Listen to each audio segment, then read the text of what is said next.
اعوذ باللہ من الشیطان الرجیم بسم اللہ الرحمن الرحیم الحمدللہ رب العالمین والصلاة والسلام علی سید المرسلین و آلہ الطاہرین سیما علی امیر المومنین اما بعد فقد قال اللہ الحکیم فی کتاب الکریم بسم اللہ الرحمن الرحیم یا ایھا الذین آمنوا کتب علیکم الصیام کما کتب علی الذین من قبلکم۔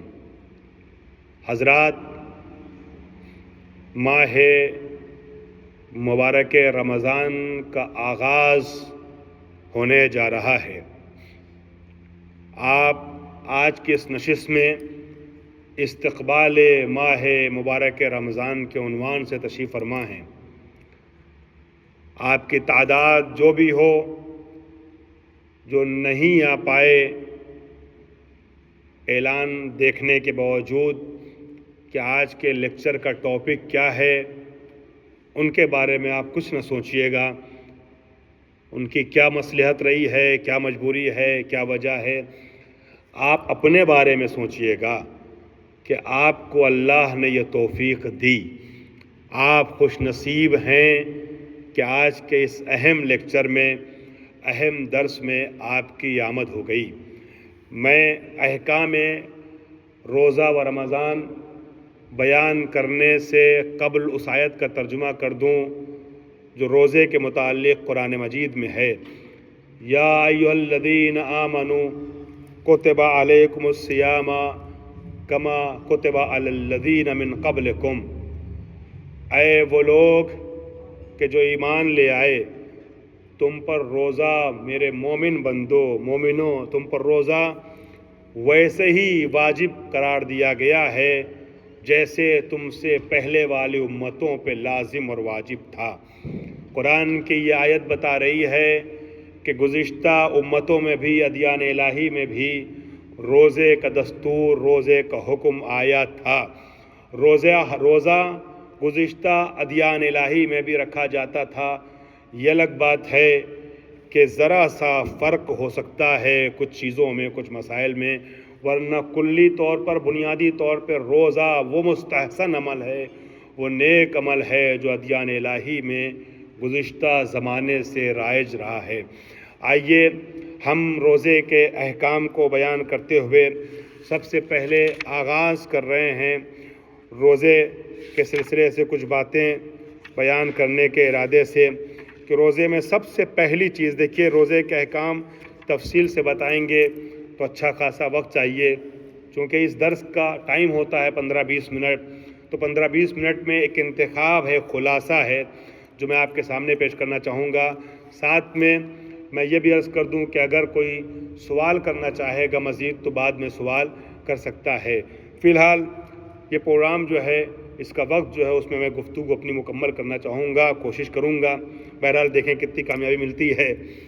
حضرات، سب سے پہلی چیز ہوتی ہے روزے کی نیت۔ نیت کے حوالے سے میں آپ کی خدمت میں یہ عرض کر دوں روزے کی نیت کے سلسلے سے کہ رمضان المبارک کے روزے کی نیت دو طریقے سے کی جا سکتی ہے۔ یا تو ہر روز پہلی تاریخ کی نیت اس کی شب میں، دوسری کی نیت اس کی شب میں، تیسری کی نیت اس کی شب میں، یعنی جس دن کا روزہ رکھنا ہے اس کے پہلے والی شب میں ہم نماز صبح سے پہلے تک نیت کر لیں۔ رمضان مبارک کے روزے میں لازم ہے کہ آپ نماز صبح کا وقت ہونے سے پہلے روزے کی نیت کر لیں۔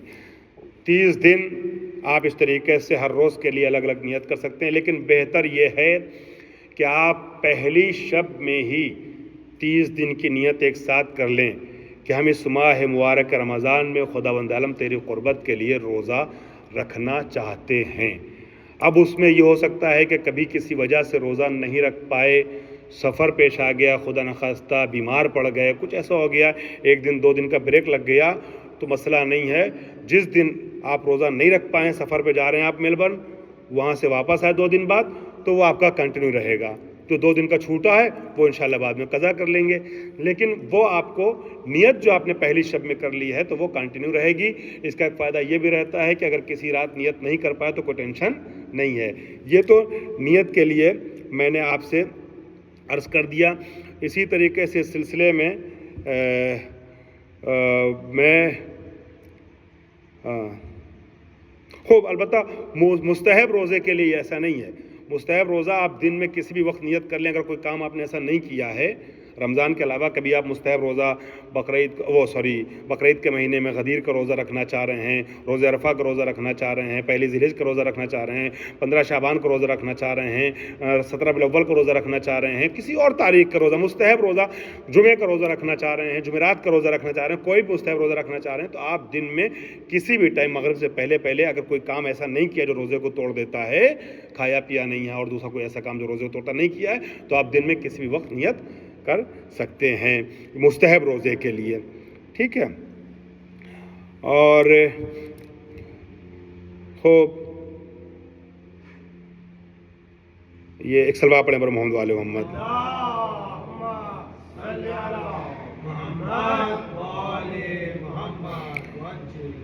اس میں باتیں بہت سی ہیں مگر ساری باتیں آپ کی خدمت میں اس کم وقت میں پیش نہیں کر سکتا، لہٰذا اس کا انتخاب آپ کی خدمت میں پیش کر رہا ہوں۔ آئیے اب ہم آتے ہیں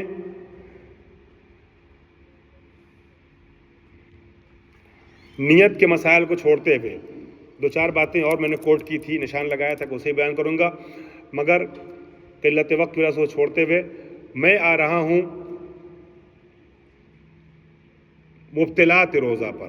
وہ کون کون سی چیزیں ہیں جو روزے کو باطل کر دیتی ہیں، روزے کو توڑ دیتی ہیں۔ 9 چیزیں ہیں جن سے پرہیز کرنا روزے میں ضروری ہے۔ یہ مسائل میں تکرار کر رہا ہوں اس لیے کہ سال بھر کے بعد روزہ رکھتا ہے انسان، تو کبھی کبھی جو ہے وہ کچھ چیزیں ذہن سے نکل جاتی ہیں۔ ایک ریویژن کے باب سے اس کو لیجیے گا، ہو سکتا ہے کہ بہت سے مسائل یا اکثر مسائل آپ کو پتہ ہوں، لیکن ایک ریویژن ہو جاتا ہے تو بہتر رہتا ہے۔ سب سے پہلے کھانا اور پینا، کھانے اور پینے کی کسی بھی شکل میں کسی بھی طرح کی چیز ہو اس سے پرہیز کرنا لازم ہے، کھانے پینے سے روزہ ٹوٹ جاتا ہے۔ دوسرے جماع کرنا، یعنی اپنی شریک حیات کے ساتھ یا کسی بھی طریقے سے ہم بستری کرنا خاتون کے ساتھ، اس سے روزہ ٹوٹ جاتا ہے۔ دن میں نہیں کر سکتے، رات میں کر سکتے ہیں بہرحال شریک حیات سے بستری، مگر دن میں نہیں کر سکتے، روزہ دونوں کا باطل ہو جاتا ہے۔ استمنا کرنا، یعنی جماع کے علاوہ کسی بھی ذریعے سے کسی دوسرے طریقے سے ایسا کام کرنا جس سے انسان کے بدن سے وہ مادہ منویہ یعنی پانی خارج ہو جائے، جو نکالنا یوں بھی ایسے بھی اپنے ہاتھوں سے منع کیا گیا ہے۔ تو استمنا جو ہے وہ بیوی کے ساتھ ہم بستری کے علاوہ کس طریقے سے منی کا خارج کرنا، اس سے بھی روزہ کیا ہوتا ہے؟ باطل ہو جاتا ہے۔ خدا اور رسول اور احتیاطاً ائمہ معصومین سے، خدا رسول اور معصومین تک کوئی جھوٹی بات منسوب کرنا، اس میں آپ یعنی جناب شہزادے کونین کو بھی شامل کر سکتے ہیں احتیاطاً، اور باقی ائمہ کو بھی، لیکن خدا رسول اور 13 معصومین نبی اور 12 ائمہ، یہ تو 100% ان کی طرف کوئی بھی بات منسوب کرنا کیا ہے؟ اس سے روزہ باطل ہو سکتا ہے، کوئی جھوٹی بات منسوب کرنا۔ اسی لیے رمضان مبارک میں میں اکثر کہتا ہوں، سمجھاتا ہوں، بتاتا ہوں لوگوں کو نصیحتوں میں کہ دن میں جو واٹس ایپ کے جو میسج ہوتے ہیں، اچھے میسج بھی فارورڈ نہ کریں جلدی۔ اگر وہ میسج جو آپ کو لگ رہا ہے اچھا میسج ہے، دینی میسج ہے، اس میسج میں نبی اور امام کی طرف منسوب کی گئی ہو کوئی حدیث اور معصوم کی حدیث نہیں تھی، آپ نے فارورڈ کر دیا، تو کام اچھا کرنا چاہ رہے تھے، روزہ ٹوٹ گیا، کیونکہ آپ نے غلط کام، چاہے جھوٹی بات کہہ کے، لکھ کے، اشارے سے، کسی بھی طریقے سے معصوم تک کوئی جھوٹی بات منسوب کرتے ہیں تو کیا ہے؟ روزہ باطل ہو جاتا ہے۔ لہذا رمضان میں ہم لوگوں کے لیے، مقررین کے لیے بھی دن مجلس پڑھیں تو زیادہ احتیاط کی ضرورت پڑ جاتی ہے دن کی مجالس میں، کہ غلطی سے کوئی ایسی بات نہ نکل جائے منہ سے۔ اور عوام الناس کے لیے بھی ضروری ہے کہ فیس بک پہ، واٹس ایپ پہ ہر چیز جو دیکھیں وہ فارورڈ نہیں کر دیں، غور کریں، پہلے کسی سے پوچھ لیں پڑھے لکھے انسان سے، یہ معصوم نے کہا ہے کہ نہیں کہا ہے۔ معصوم نے نہیں کہا، اتنا نہیں تو باطل ہو جائے گا روزہ۔ معصوم تک کوئی بھی جھوٹی بات منسوب کسی بھی طریقے سے نہیں کر سکتے، لکھ کے، اشارے سے، بتا کے، فون پہ، میسج سے، فارورڈ کر کے، کسی بھی طریقے سے معصوم تک غلط جھوٹی بات جو معصوم نے نہیں کہا ہے، بات چاہے اچھی ہو مگر معصوم نے نہیں کہا تو آپ یہ نہیں کہہ سکتے کہ یہ بات نبی نے کہا ہے، یہ بات مولانا نے کہا ہے۔ بات سمجھ میں آ رہی ہے؟ یہ ہے خوب۔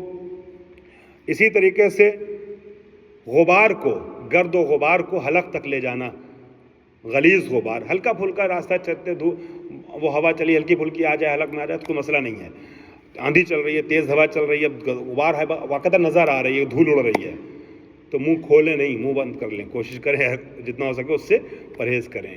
غبار کو حلق تک پہنچانا، مٹی ہو کوئی بھی چیز ہو اس طرح کی حلق تک لے جانا کیا ہے؟ گرد و غبار، اس سے روزہ باطل ہو جاتا ہے. اسی طریقے سے آیت اللہ سستانی کہتے ہیں مشہور قول کی بنیاد پر، یعنی اس کا مطلب ان کا بہت زیادہ اصرار نہیں اس بات کے اوپر، مگر چونکہ علماء نے کہا ہے، باقی علماء نے، تو لہٰذا یہ بھی کہتے ہیں کہ پانی کو سر میں ڈبونا، پورا پانی غسل ارتماسی کرنا یا پورا سر پانی میں ڈبونا، اس سے بھی روزہ باطل ہو جاتا ہے.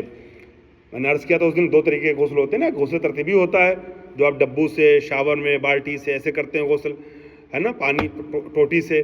اور ایک غسل ارتماسی ہوتا ہے جو سمندر میں اور حوض میں، تالاب میں غوطہ لگا کے کرتے ہیں. تو غسل ارتماسی روزے کی حالت میں نہیں کر سکتے ہیں.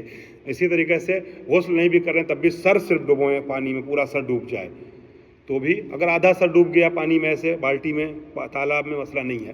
پورا سر آپ کا ڈوبنا نہیں چاہیے. ٹھیک ہے. اسی طریقے سے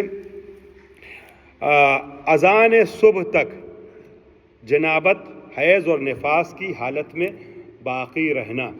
اذان صبح تک، صبح کی اذان تک حالت جنابت میں یا خواتین کا حالت نفاس اور حالت حیض میں باقی رہنا، اس سے روزہ باطل ہو جاتا ہے. یعنی اگر رات میں جماع ہوا ہے، مجنب ہوا ہے انسان، تو نماز صبح ہونے سے پہلے غسل کر لے. چاہے سوئے فارغ ہو گیا ہے، جنابت کا شکار ہو گیا ہے، تو نماز صبح سے پہلے غسل کر لے. شریک حیات کے ساتھ ہم بستری کی ہے تو نماز صبح سے پہلے غسل کر لے، لازم ہے. ٹھیک ہے.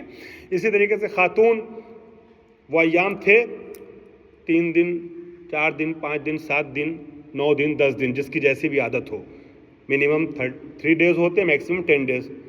اب جس کی جو عادت ہے، فرض کی کسی 6 دن کی عادت ہے، وہ 6واں دن پورا ہو گیا، رات میں مغرب ہوتے ہوتے وہ کیا ہو گئی ہے؟ مغرب کے بعد جیسے بھی پاک ہو گئی ہے، تو اب اگلے دن کا روزہ رکھنا ہے نا، تو اگلے دن کا روزہ رکھنے سے پہلے ضروری ہے کہ رات میں کیا کر لیں؟ غسل حیض غسل کر لیں. ٹھیک ہے.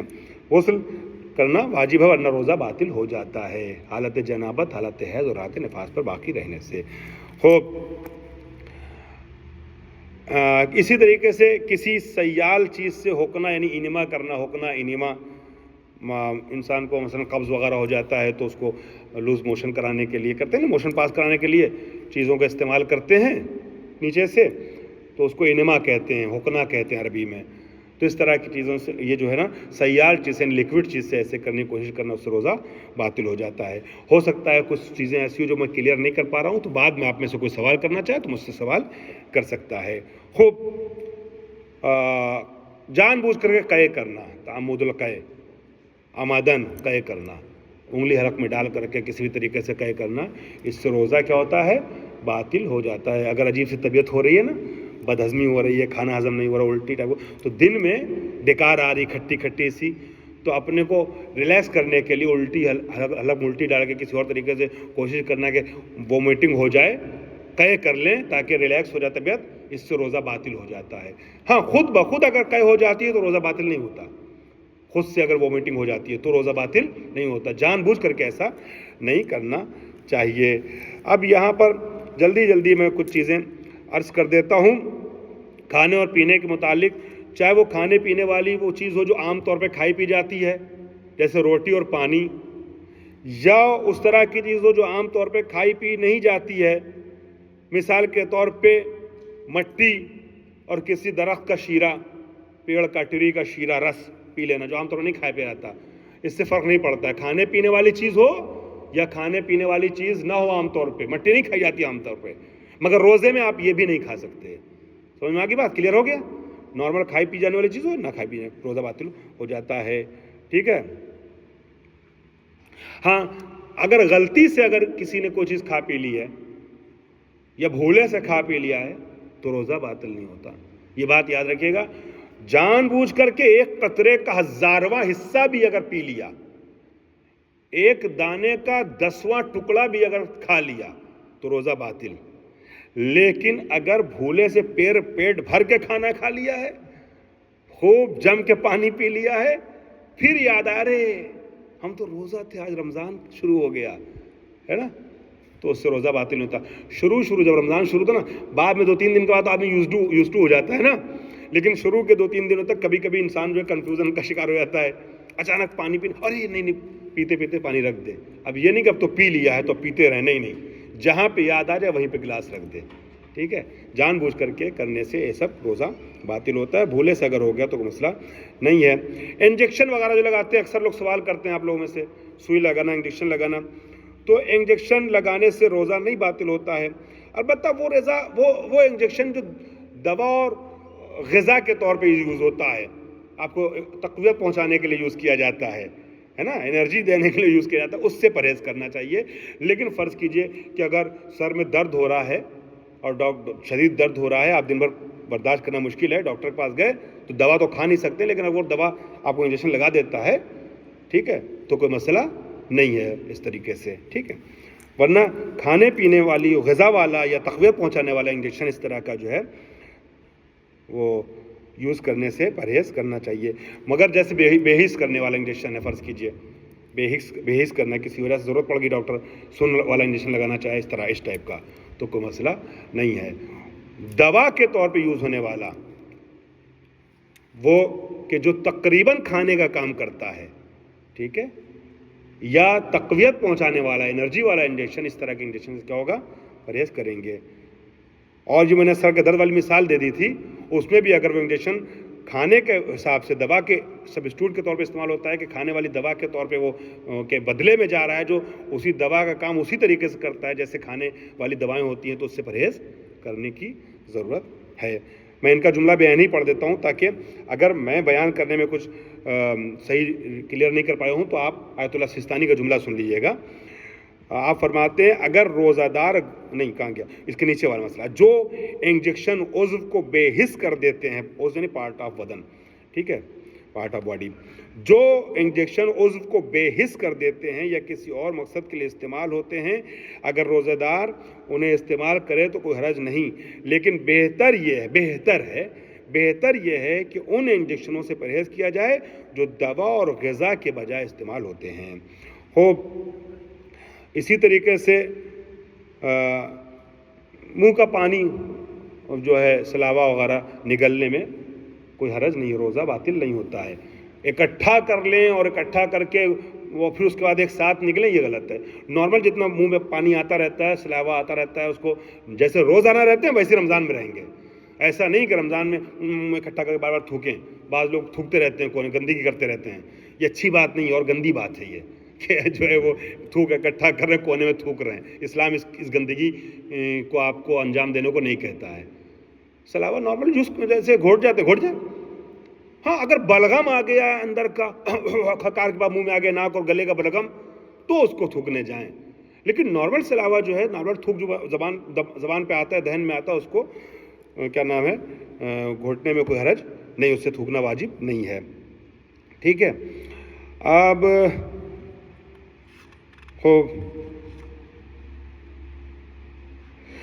بعض لوگ کہتے ہیں مولانا روزہ نہیں پکڑنا بڑی مشکل ہوتی ہے، بہت کمزوری آ جاتی وہ، تو اس کو عرض کر دوں تھوڑی بہت نقاہت اور کمزوری پہ روزہ نہیں چھوڑ سکتے ہیں۔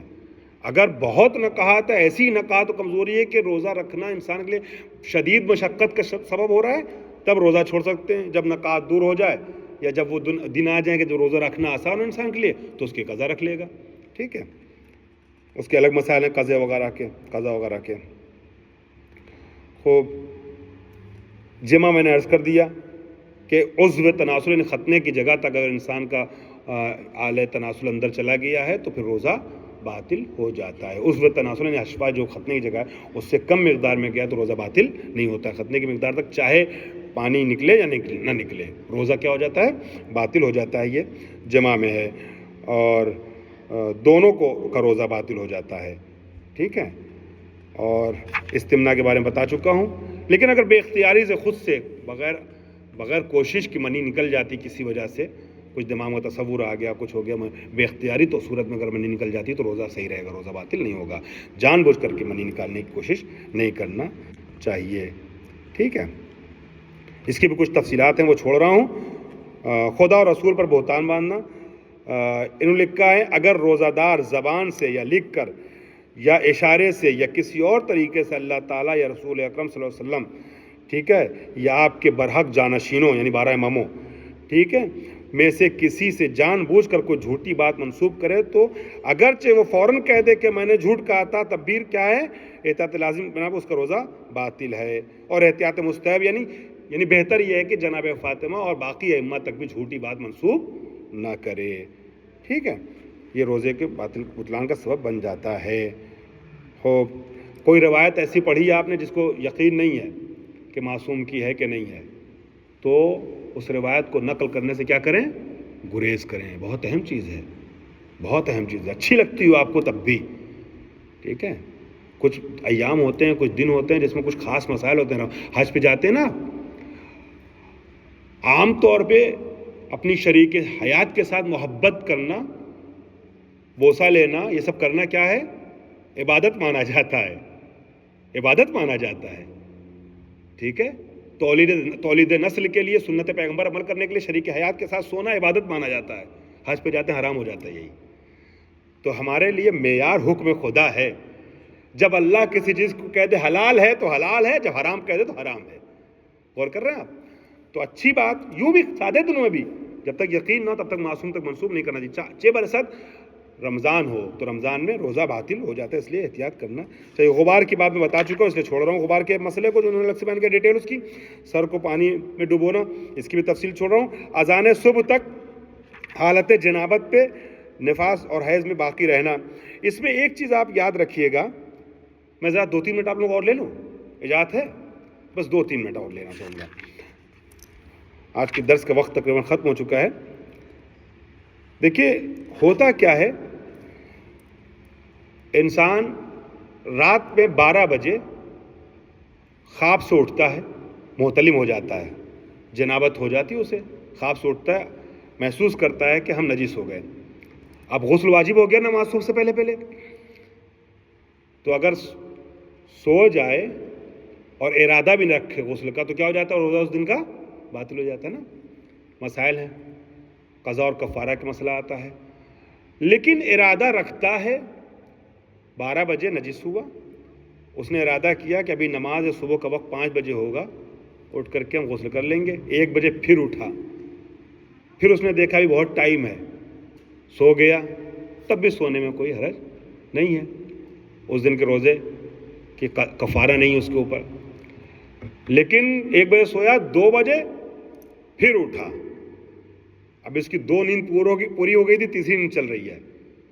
پھر اٹھا 2 بجے رات میں، اور اس نے سوچا اب تو وقت ہے، ٹھیک ہے ابھی ہم اٹھ کے کر لیں گے، اور اب نہیں اٹھ پایا، اب سوتا رہ گیا. تو ایسی صورت میں جو ہے قضا تو کرے گا ہی، احتیاطاً کفارہ بھی اس دن کا دینا پڑے گا. اس لیے بہتر یہ ہے کہ جب آنکھ کھلے تو انسان کیا کر لے، غسل کر لے، غسل کر کے سوئے. خوب قے کرنے کے بارے میں بتا چکا ہوں تفصیل جان.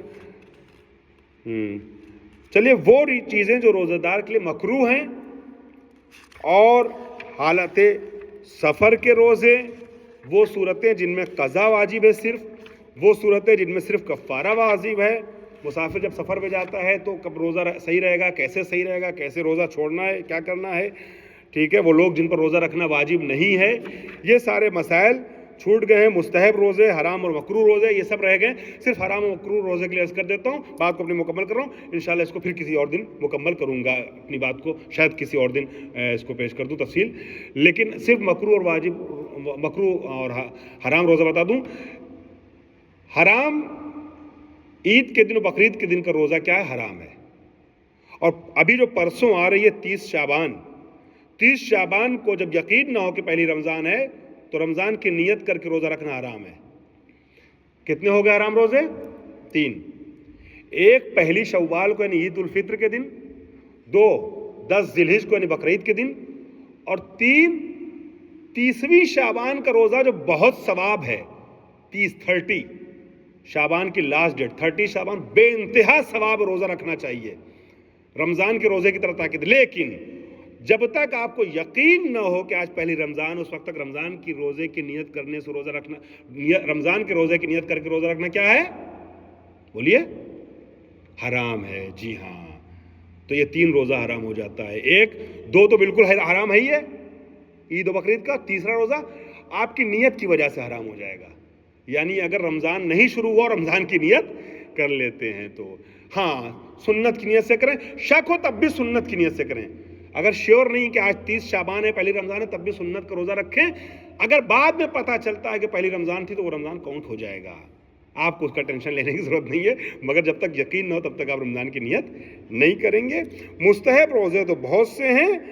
جتنے روزے مکروہ اور واجب ہیں اس کے علاوہ سارے دن پورے سال میں کیا ہے؟